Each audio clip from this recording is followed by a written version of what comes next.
Mohammed Yunus is the founder of Grameen Bank. Grameen loans money for self-employment to over 4 million poor women in Bangladesh. You cannot get a dollar without a dollar in your hand. In the poor people, nobody gives the first dollar to catch the next dollar. Dr. Yunus designed Grameen to serve people who have no collateral. 5 borrowers form a group and guarantee each other's loans. The repayment rate is greater than 98%. More than half of Grameen's members have moved their families out of poverty.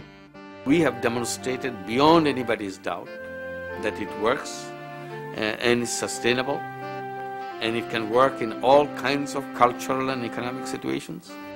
Grameen Bank has become a model for hundreds of microfinance programs around the world, serving tens of millions of the world's poorest citizens.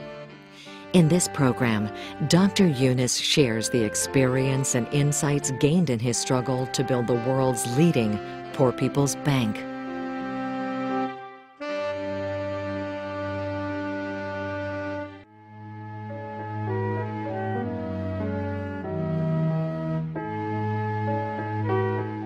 I toyed around several alternatives. Finally, I decided maybe I should link them with the local bank. Bank is the one who should be lending money. This is their business. This is their job.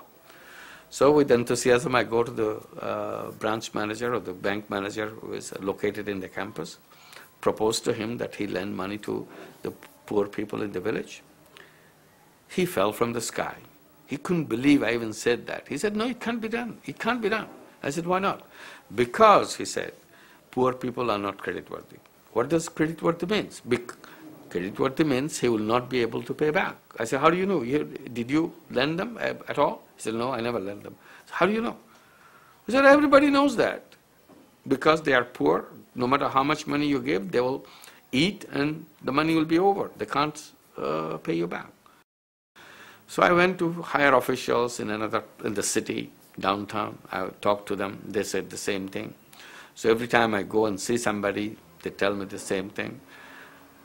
And it went on for months. I couldn't find the door to open. Then I learned something from them and I used it.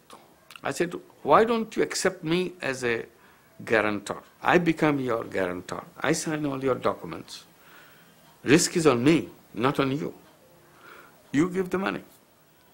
I thought it's such a straightforward proposal, they will immediately go for it. They didn't. In all, there were more than 6 months.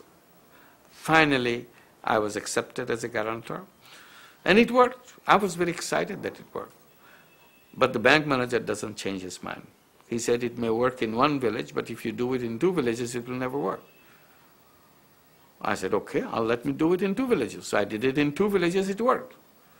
He said, well, 1 village and 2 villages are the same thing. Maybe you should do it in 5 villages. So I did it in 5 villages, it worked. But he doesn't change his mind.